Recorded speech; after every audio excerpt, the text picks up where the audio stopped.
Today, we are sharing interesting facts from the biography of a woman who has dedicated her life to standing up for social reform and fighting for the rights of indigenous people named Rigoberta Menchu. Rigoberta Menchú is a very important woman from Guatemala who was born January 9th, 1959. When Rigoberta was a teenager, she became involved in a group that was fighting for indigenous rights. She traveled around Guatemala speaking to people about the injustices they faced.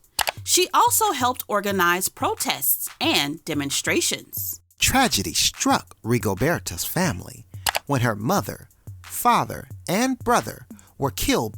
This made Rigoberta even more determined to fight for her people's rights. She wrote a book about her life called I, Rigoberta Menchú, that told the story about the struggles of indigenous people in Guatemala. Rigoberta Menchu had to hide in Guatemala because it was not safe for her to stay there. She then went to live in Mexico.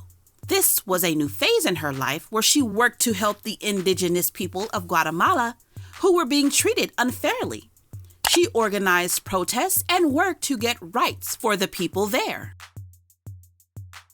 Rigoberta's hard work paid off, and she was awarded the Nobel Peace Prize in 1992.